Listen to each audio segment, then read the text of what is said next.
तवज्जो है, बहुत तेज बोल रहा हूँ इसलिए कि जल्दी जल्दी ज्यादा मैटर बयान हो जाए। सुनिए, जब पहुंचे करबला के करीब तो इस ज़ईफा ने कहा, क्या कहा कि मुझे इमाम के खैमे में ले चलो। इमाम के खैमे में लेकर गई, इजाजत तलब की, इजाजत मिली। खैमा हुसैन में ज़ईफा पहुंची और जब पहुंची तो अब जुमले लिखने के काबिल हैं। सुने मेरी माँ और बहनें गौर से, ये थी इराक की बहादुर औरत और इससे पहले वो औरतें थी अरब की बहादुर, जिनके बारे में हाफिज ने कहा था, यही माएँ थी जिनकी गोद में इस्लाम पलता था।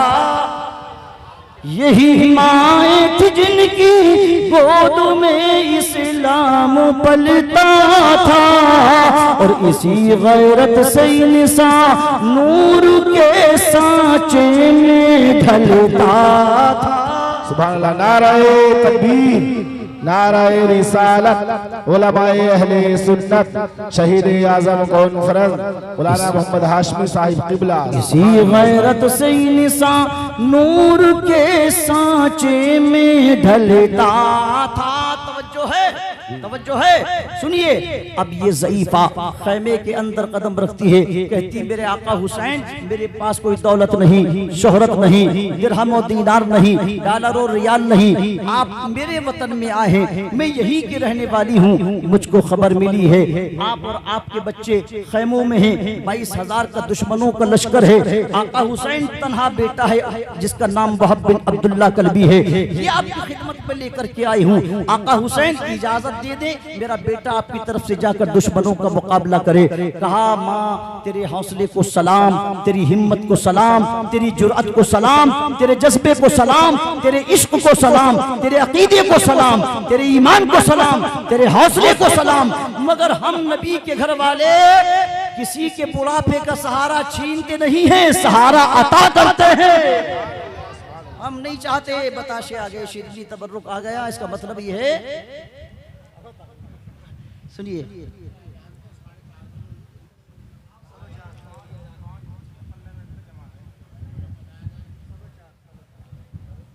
अजान कितने बजे? 4:15 बजे अजान है, तो 13 मिनट और बचे, 12 मिनट है ना। सुनिए, अजान से पहले इंशाल्लाह खत्म कर देंगे। मौका सब खुद ले लिया फेरी का। हाँ, तड़प के बोलिए सुभान अल्लाह। हमारा स्टेज उलमाए किराम से इस वक्त माशाअल्लाह पुरनूर है, बड़ा वाह। आखिरी लम्हात हैं, माबाद करबला बयान नहीं हो सका, कोई बात नहीं, इंशाअल्लाह सुनिएगा। हजरते वहब बिन अब्दुल्लाह कल्बी का हाथ पकड़ा और माँ ने कहा पकड़ने के बाद, मेरे आका हुसैन, न कोई दौलत है, न शोहरत है, न ताकत है, न कुव्वत है, न दिरहम है, न दीनार है, न डॉलर है, न रियाल है, न हुकूमत है, न कुछ और है, मगर हाँ इस ज़ईफा की दौलत है तो वहब बिन अब्दुल्लाह कल्बी है, इसी को कबूल फरमाइएगा। इमाम पाक ने फरमाया, बूढ़ी हो माँ, बुढ़ापे में जवान बेटा काम आएगा। अभी शादी हुई, जवान बीवी है, कहा हमारे वो बेटे के सहारे की जरूरत नहीं, आका हुसैन आपके सहारे की जरूरत है। हमें दुनिया की दौलत की जरूरत नहीं, हुसैन की मोहब्बत की जरूरत है। हमें दुनिया का माल नहीं, आमिना का लाल चाहिए। हमें दुनिया का खजीना नहीं, मुस्तफा का मदीना चाहिए। सरकार कबूल फरमाइएगा। आका हुसैन ने फरमाया, ठीक है बीबी तुम नहीं मानती हो, अल्लाह तुम्हारा हाफिज व नासिर, जाओ। इधर ये दुल्हन आगे बढ़ी, इमाम पाक के दामन को पकड़ के बचल गई, मेरे शौहर को इजाजत दीजिए। हजरात मुख्तसर लफ्जों में ये कि वहब बिन अब्दुल्लाह कल्बी अब चूंकि खैमे से रुखसत होते हैं और अपनी 70 साला ज़ईफा के माँ के सीने से लगते हैं। माँ ने सीने से लगा के कहा, मेरे बेटे वहब, तूने दूध का हक अदा कर दिया, तूने परवरिश का हक अदा कर दिया, तूने तरबियत का हक अदा कर दिया। इधर इस 17 दिन की नई नवेली दुल्हन ने कहा, मेरे शौहर जाओ, अल्लाह तुम्हारा मुहाफिज व निगहबान, लौट कर आए फिर जिंदगी जिएंगे, नहीं लौटे तो कल कयामत में शोहदाए करबला की सफ में हम तुम्हें तलाश कर लेंगे। वहब बिन अब्दुल्लाह कल्बी रुखसत हुए, बिपरे हुए शेर की मानिंद उन यजीदियों पर आप झपट पड़े, आन की आन में 40 को वासिले जहन्नम कर दिया। अब अम्र इब्ने साद ने इशारा किया, चारों तरफ से तीरों की बारिश करो, नेज़ों कम्मी बरसाओ। वहब बिन अब्दुल्लाह कल्बी को नरगे में ले लिया, चारों तरफ से तीर आने लगे। पहले सवारी जख्मी हुई, अब सवार जख्म होने लगा। एक तीर आया सनसनाता हुआ जो हजरत वहब बिन अब्दुल्लाह कल्बी की पेशानी में आकर लगा। चक्कर खाए, घोड़े की जीन से फर्शे जमीन पर आए। दुश्मनों ने घेरा, सर पकड़ा। अम्र इब्ने साद आगे आया, खंजर निकाला और सर को तन से जुदा कर दिया। एक और जन्नती दूल्हा हौज़े कौसर के किनारे पहुंच गया। वहब बिन अब्दुल्लाह कल्बी का सर अम्र इब्ने साद ने हाथ में उठाया और सफों को चीरता हुआ बाहर आया। आकर के खैमा हुसैन की तरफ चेहरा करके बोला, हुसैन आओ अपने साथी का सर ले जाओ, हुसैन आओ अपने गुलाम का सर ले जाओ, हुसैन आओ अपने सिपाही का सर ले जाओ। अभी ये जुमले निकल रहे थे, मेरे आका हुसैन बाहर नहीं निकले। इख्तिलाफ रिवायत बड़े मोहतात तरीके से अर्ज कर रहा हूँ। एक रिवायत के मुताबिक पर्दे की आड़ से वहब बिन अब्दुल्लाह कल्बी की ज़ईफा माँ ने देखा, बेटे का सर तन से जुदा हो चुका है। जरा तसव्वुर में लाइए उस मंजर को, सोचिए एक मैयत घर में हो तो चीखो पुकार मच जाती है। वहां जवान बेटे का सर अम्र इब्ने साद के हाथ में था। जब इसने देखा कोई निकल के बाहर नहीं आया, इसने एक और गुस्ताखी करी, उस सर को लिया और लेकर के खैमा हुसैन की तरफ फेंक करके मारा। सबसे पहले इस सर को उठाने वाली वहब बिन अब्दुल्लाह कल्बी की वही 70 साला माँ थी जो बाहर निकली और बेटे का सर हाथ में लेके जोशे जिहाद से लबरेज गरजती हुई आवाज में दोपहर के वक्त रेगिस्तान करबला में बोली, जिसकी आवाज आज भी करबला के जर्रात जिसकी आवाज की गवाही दे रहे हैं। अपने बेटे का सर उठाया 70 साला ज़ईफा माँ ने, सीने से लगाया, रोते हुए बोली, मेरे बेटे तूने माँ की परवरिश का हक अदा कर दिया, तूने दूध का हक अदा कर दिया। फिर सर को हाथ में लिया और इस जोर से फेंक कर खैमा यजीद की तरफ मारा और जबान से बड़ा कीमती जुमला बोला, दिल पर असर करे तो खामोश मत बैठना। हजरत वहब बिन अब्दुल्लाह कल्बी की माँ ने कहा, अरे ओ अम्र इब्ने साद सुन, अरे ओ यजीदी जालिमो सुनो, ये लो मेरे बेटे का सर वापस लो, इसलिए कि हुसैन के आशिक जो चीज राहे खुदा में दे दिया करते हैं वो वापस नहीं ले। सुभान अल्लाह, सुभान अल्लाह, वाह वाह वाह या रसूल अल्लाह, जिंदाबाद जिंदाबाद। के बाद दिगरे फजर से जोहर तक 71 लाशें इमाम पाक ने उठाए। हजरत अली के 5 शहजादे भी शहीद हुए, इमाम हसन के 4 शहजादे शहीद हुए, अली असगर भी इमाम पाक के शहजादे, अली अकबर भी इमाम पाक के शहजादे, ये भी शहीद हुए। हजरत अकील के और बेटे भी शहीद हुए जो मुस्लिम बिन अकील के भाई हैं। हजरत मुस्लिम बिन अकील के दूसरे बच्चे भी शहीद हुए। 17 या 18 अफराद थे अहले बैत अतहार के, वो भी शहीद हुए, रुफका भी शहीद हुए। उसके बाद कुछ बच्चे बचे, इमाम ज़ैनुल आबिदीन बचे। अब वो वक्त आया कि इमाम पाक के सीने पर या तो शिमर जिल जौशन बैठा, या खौली बिन यजीद बैठा, या सिनान इब्ने अनस बैठा, या इसका एक और भाई था वो बैठा। मगर मोतबर रिवायत के हवाले से जब शिमर बैठा तो इमाम हुसैन की निगाह इसके चेहरे पर पड़ी। इमाम पाक ने फरमाया, रे ओ जालिम, तेरा बदसूरत चेहरा देख के मुझे नाना की हदीस याद आ गई। तेरा चेहरा देखा तो मुझे नाना की हदीस याद आई। कौन सी हदीस? इमाम पाक ने जख्मों से चूर होकर कहा, जब 120 तीरों के सुराख थे, 72 जख्म थे, इमाम पाक ने फरमाया, ओ शिमर जालिम, तेरे ही ताल्लुक से मेरे नाना ने कहा था कि एक चित कबरा कुत्ता मेरी अहले बैत के खून में उंगलियां डाल रहा है। इसके निशान थे बरस के, चितकबरा था ये जालिम। और फिर बइख्तिलाफ रिवायत इमाम पाक का सर तन से जुदा हो गया। तारीख मोतबर हवालों से बताती है, इधर इमाम पाक की शहादत हुई, उधर आसमान पर अंधेरा छा गया। बहुत से यजीदी जालिमों ने दिन में सितारे देखे और हर पत्थर के नीचे से खून नजर आया। इन जालिमों ने उनके लाशों पर घोड़े दौड़ाए, खैमे जला दिए गए। हजरात गिरामी वक़ार रसूलुल्लाह की वो शहजादियाँ जिनके घर में पर्दे की आयतें नाजिल हुई, उन्हीं का पर्दा पामाल करने की कोशिश की गई, सरों से चादरें उतारने की कोशिश की गई। हजरत सकीना 6 या 7 बरस की थी, इमाम पाक की शहजादी, उनके कानों से बालियां खींच ली गई। अब वो वक्त आया कि जब खैमे जल गए और रसूलुल्लाह की शहजादियां बाहर निकल के आई। एक शख्स कहता है जो करबला के रास्ते कूफे जा रहा था, कहता है मैंने देखा एक जालिम आगे बढ़ा, इमाम हुसैन की 6 साला बच्ची के चेहरे पर हाथ बढ़ाया।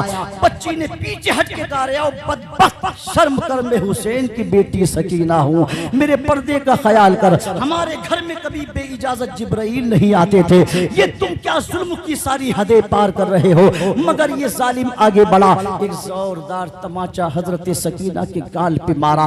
6 साल की बच्ची बिलक करके ले गई, कानों से बालियां छीन ली, कान कट गए और चादरें शहरबानो ज़ैनब के सरों से हटाने की कोशिश करी। एक खादिमा आगे बढ़ी जिसने अपनी चादर के 2 टुकड़े किए, आधी ज़ैनब के सर पे डाली, आधी हजरत शहरबानो के सर पे डाली। वो शहरबानो जो ईरान के महलों में पल के आई थी, वो शहरबानो जो बादशाह की शहजादी थी, वो शहरबानो जो सोने चांदी के बर्तनों में खाया पिया करती थी, हुसैन की मोहब्बत में सब कुछ कुर्बान कर दिया और कहा कोई बात नहीं। जब हुसैन ने कहा था बीवी शहरबानो या तो ईरान चली जाओ या मदीना चली जाओ, ये जालिम मेरे खून के प्यासे हैं, तुम शहजादी हो, तुमने कभी मुसीबतें परेशानियां तकलीफें नहीं देखी। सुने मेरी माँ और बहनें, आज भी करबला से आवाज आती है, भाई हो तो अब्बास जैसा हो, बेटा हो तो अली अकबर जैसा हो, भांजे हो तो ओनो मोहम्मद जैसे हो, भतीजा हो तो कासिम जैसा हो, अरे बेटी हो तो सकीना जैसी हो, बहन हो तो ज़ैनब जैसी हो, बीवी हो तो शहरबानो जैसी हो। शहरबानो ने कहा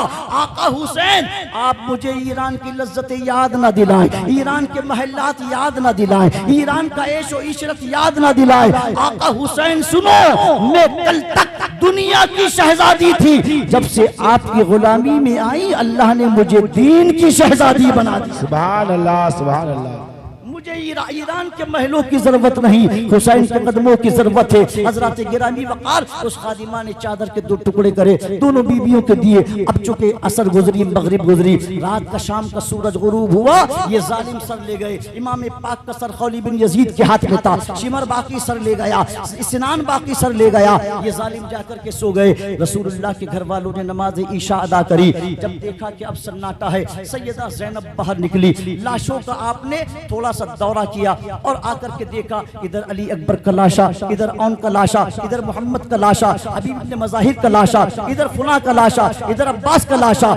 उसी सिचुएशन में सैयदा ज़ैनब कहती है, एक सवार सवारी पर होकर के आ रहा था जो रूहानी सिचुएशन में था, रूहानी मंजर था। करीब आया और करीब आया। सैयदा ने कहा ठहरो, हम अली की शहजादी हैं, हमारे पर्दे का ख्याल करो, क्या तुम भी हमारी तरफ बढ़ रहे हो? कहा बेटी हम तुम्हारे गैर महरम नहीं बल्कि महरम हैं। कौन है आप, जरा बताओ ये किसका लाशा है? कहा ये अली अकबर का लाशा।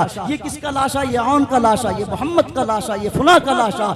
अब सैयदा ज़ैनब ने पूछा ये तो बताओ, दिन में तो खबरगिरी करने आई नहीं, कौन है आप जो रात में हमारी खबरगिरी कर रहे हैं? चेहरे से नकाब हटाया। सैयदा कहती अल्लाह की इज्जत की कसम, बाप अली शेरे खुदा सामने खड़े हुए।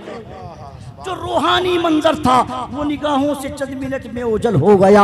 अब उसके बाद बाइख्तिलाफ रिवायत या तो दूसरे दिन या तीसरे दिन अब ये काफिला कूफा से, वही सॉरी करबला से कूफा की जानिब रुखसत हो गया और अम्र इब्ने साद वहीं रुक गया। इसने अगले दिन अपने लाशों के जनाजे पढ़ाए, अपने सिपाहियों के जनाजे पढ़ाए। एक साहब मुंबई में मुझसे कह रहे थे कि अरे इमाम पाक के लाशे का जनाजा तो पढ़ा ही नहीं गया, जो रुफ़क़ाए हुसैन थे उन शहीदों का जनाजा नहीं पड़ा। हमने कहा बेवकूफ़ आदमी, रब की मोहब्बत को, मशीयत को ये मंजूर ही न था कि महबूब के नवासे का जनाजा ये जालिम पढ़ें। चूँकि मुफ्ती मुराई साहब तशरीफ़ फरमा, उलमा तशरीफ़ फरमा, शरीयत का ये फरमान है किसी जन्नती का लाशा कोई जन्नती पढ़ ले, किसी जन्नती का जनाजा कोई जन्नती पढ़ ले, अल्लाह नमाज जनाजा पढ़ने की बरकत से उसको भी जन्नती बना देता है। रब ने अक्लें फेर दी, न जनाजा पढ़ेंगे न क़यामत में ये दावा करेंगे ए अल्लाह हम कातिल हैं तो क्या हुआ, तेरे महबूब का लाशा और जनाजा पढ़ कर के आए हैं, नमाज जनाजा की बुनियाद पर तू हमें बख्श। अल्लाह ने अक्लों को फेर दिया। खुदा जब दीन लेता है तो अक्लें छीन लेता है। करबला में जिस्मों की जंग नहीं, नजरियात की जंग थी, अकीदे की जंग थी। इसीलिए मैंने कहा लोग सर बचाने के लिए हाथ देते हैं, हुसैन ने हाथ बचाने के लिए सर दे दिया था। दूसरे या तीसरे दिन अब ये काफिला चला, नंगी ऊंट की पीठों पर रसूलुल्लाह की शहजादियों को बैठा दिया गया। इमाम ज़ैनुल आबिदीन के हाथ पैरों में बेड़ियां हथकड़ियां डाल दी गई। 100 किलोमीटर के करीब का सफर है कूफा का करबला से। उस जमाने में सुबह से शाम तक का वक्त लगता था। अब कूफा तक पहुंचते पहुंचते इमाम हुसैन का कटा हुआ सर नेज़े पर था, मगर दुनिया गवाह है मोतबर रिवायतों के हवाले के साथ कि इमाम हुसैन के कटे हुए सर से कूफे की गलियों में कुरान की तिलावत की आवाज आ रही थी। बनो के नेज़ा कुरान हकीम को पढ़कर शहीद होते हैं जिंदा बता दिया तूने। एक रिवायत के मुताबिक एक शख्स मकान में सूरह कहफ की तिलावत कर रहा था। एक रिवायत के मुताबिक एक बंदा आगे आगे सूरह कहफ की तिलावत कर रहा था, पढ़ रहा था अन्ना अस्हाबल कहफी वर रकीबी कानू मिन आयातिना अजबा। जब ये आयत हुसैन के कानों में पड़ी, हुसैन के लब हिले। जब हुसैन के लब हिले तो जवाब दिया, लोगों सुनो, अस्हाबे कहफ का वाकया बेशक अल्लाह की निशानियों में है, अजीब तर है, मगर मेरा सर कटने के बाद नेज़े पर चढ़ा करके घुमाया जाना, फिर मेरे सर से कुरान की तिलावत की आवाज आना, ये अस्हाबे कहफ के वाकये से भी अजीब है। और फिर ये पहुंचे कहा, कूफा में उबैदुल्लाह इब्न जियाद के दरबार में। शाम हो चुकी थी, दरबार बंद हो चुका था। रात किले में गुजारी, सुबह को पेश किया गया। वहां इस जालिम ने इमाम पाक का सरे अनवर एक तश्त में रखा था, लबों पे छड़ी मारी, कहा हुसैन अल्लाह ने तुम्हें, अल्लाह माफ फरमाए माज़अल्लाह वो जुमले बोले जो मैं माइक पर सुनाना पसंद नहीं करता। इस जालिम ने कहा अल्लाह ने हुसैन को शिकस्त दी है, अमीर मोमिनीन यजीद को फतह दी है। ऐ ज़ैनब देखो तुम्हारा भाई माज़अल्लाह रुसवा हो गया। सैयदा ज़ैनब ने ऐसी तकरीर करी इब्न ज़ियाद के सामने, लोगों के दिल हिल गए। और उसके बाद जब इसने उस तश्त में रखे इमाम हुसैन के सर पर एक छड़ी मारी, ज़ैद बिन अरकम बूढ़े हो चुके थे, उनसे बर्दाश्त ना हुआ, खड़े होके कहा रे आओ जालिम, जिस नबी के नवासी के लबों पर तू छड़ी मार रहा है, मैंने अपनी आंखों से देखा है मुस्तफा इन लबों को चूमा करते थे, मुस्तफा इन लबों को चूसा करते थे, मुस्तफा इन लबों को सूंघा करते थे। इसने कहा ओ ज़ैद बिन अरकम, अगर तुम बूढ़े ना होते तो तुम्हें अभी कत्ल करवा देता, सहाबी ना होते तो अभी कत्ल करवा देता। आपने कहा मेरे बूढ़े होने का ख्याल है, मगर हुसैन के नबी का नवासा होने का ख्याल नहीं। मुख्तसर ये कि इसने ज़ैनुल आबिदीन को वहां पर कत्ल करना चाहा। सैयदा ज़ैनब आगे बढ़ी, इसने इरादा तर्क कर दिया, यजीद पर मामला छोड़ दिया। फिर ये काफिला दमिश्क की जानिब रवाना हुआ, मंजिल हिरान पर पहुंचा, जहां यहया नाम का एक यहूदी मकान की सेकंड फ्लोर से देख रहा था। कुछ सर हैं जो नेज़ों पर हैं, एक लश्कर है जो गाता बजाता मस्ती में आ रहा है। नीचे उतर के आया, पूछा तुम कौन? कहा हम यजीदी फौज के सिपाही हैं, हम हुकूमत के नुमाइंदे हैं। ये सर किसके हैं? कहा ये सर बागियों के हैं। उसको क्या खबर बागी कौन थे? कहा जिन्हें तुम बागी कहते हो ना, इनके चेहरों से नूर टपकता हुआ मुझको नजर आता है। यहया घर में गया, कुछ साजो सामान लेकर के आया, सैयदा ज़ैनब की बारगाह में दिया, मगर इन जालिमों ने रोकने की कोशिश करी, खबरदार इनको कुछ मत देना, इनकी कोई मदद मत करना, ये हुकूमत के बागी हैं। यहया ने तलवार निकाली, 8 यजीदियों को वासिले जहन्नम कर दिया। फिर उसने कहा लोगों गवाह हो जाओ, मैंने हुसैन के चेहरे को देखा तो समझ लिया कि जब इनकी बादे शहादत इनके चेहरे के नूर का ये आलम है, तो इनके नाना कैसे होंगे, उनका दीन कैसा होगा, उनकी शरीयत कैसी होगी। ये कहता हुआ यहया जख्मों से चूर हुआ और कलमा पढ़कर के मोमिन हुआ, बाद में शहीद हो गया। उसके बाद फिर ये काफिला उस गिरजा में पहुंचा, दमिश्क के बाजारों में पहुंचा, और फिर एक अरसे के बाद तकरीबन कमोबेश हजरत गिरामी वकार वक्त में बिल्कुल गुंजाइश नहीं है, यजीद के दरबार में पहुंचा। उसके बाद फिर करबला होते हुए मदीना पहुंचा। इंशाअल्लाह अगले जलसे में मैं आऊँगा मुंबई से वापस लौट के, जहाँ से छोड़ी है इंशाअल्लाह मैं वहीं से आगे को बयान करूँगा। अल्लाह तबारक व तआला अमल की तौफीक अता फरमाए। बड़ी तेज़ी में मैंने तकरीर करी मिजाज के खिलाफ, बहुत जल्दबाजी में। दुआ है अल्लाह पाक को जुमला सबकत लिसानी या कम इल्मी की बुनियाद पर मेरा गलत निकला हो तो मैं उससे तौबा करता हूँ, रुजू करता हूँ। आप भी कलमा पढ़िए, ला इलाहा इल्लल्लाहु मुहम्मदुर रसूलुल्लाह। बस ये याद रखिए, हुसैन का मिशन जो था उस पर अल्लाह हम सबको अमल करने की तौफीक अता फरमाए। अस्सलामु अलैकुम।